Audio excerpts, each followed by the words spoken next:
A passenger aboard last night's turbulent flight from Sydney says he asked the pilot what happened and was told the instrument panel went blank for a second and he lost control of the plane.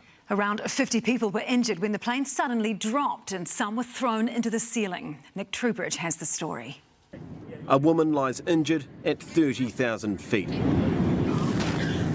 She's one of 50 passengers hurt in the chaos aboard flight LA800. There was one younger boy in front of me who was quite traumatised upon seeing his father levitate. The LATAM Airlines Boeing 787 departed Sydney for Auckland at 11:44 local time.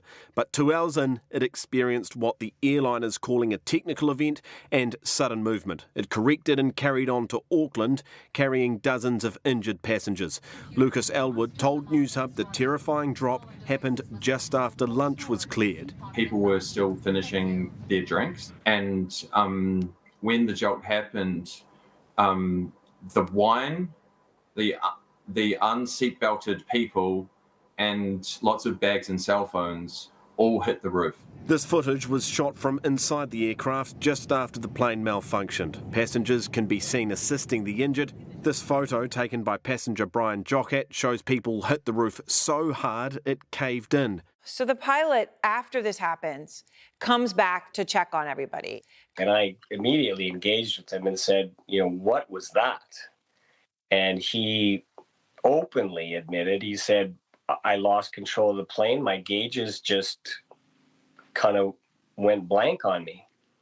And that's when the plane just took a dive. An aviation expert and pilot says a computer malfunction could be one possible explanation for this incident. The most likely one, if at all, would be possibly a malfunction in the autopilot when the pilots were least expecting it. In 2008, incorrect data sent to a computer on a Qantas flight caused the autopilot to shut down and the plane suddenly lost altitude. In that incident, 70 people were injured. If you look back at the total number of incidents that have happened within the aviation industry, extremely rare, which is why I refer to it as a black swan incident. A black swan incident, one that fortunately wasn't fatal. Well, Nick joins us now. Kia ora, Nick. So who's now investigating what happened? Good evening, Mike. We've just had word from transport authorities in New Zealand that Chilean investigators will be commencing an investigation led by authorities in that country.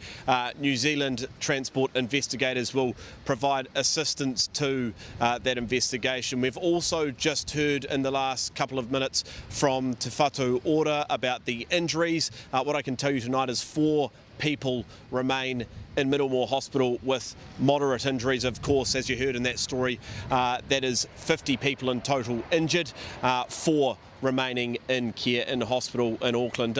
It's been a rough start to the year for Boeing, Mike. Obviously there has been this incident. There was also an incident involving an Alaska Airlines jet which came a cropper over the west coast of the US. Basically what happened there is it appears a door flew off the aircraft and an investigation has been launched into that incident as well. Certainly a rough start to the year, Mike. Certainly a lot of questions as you heard in that piece. This appears to be something to do possibly with the autopilot, an issue with the autopilot, but we will wait and see what comes out of that investigation being led by authorities overseas and backed up by their Kiwi counterparts. Mike. Nick, tēnā koe.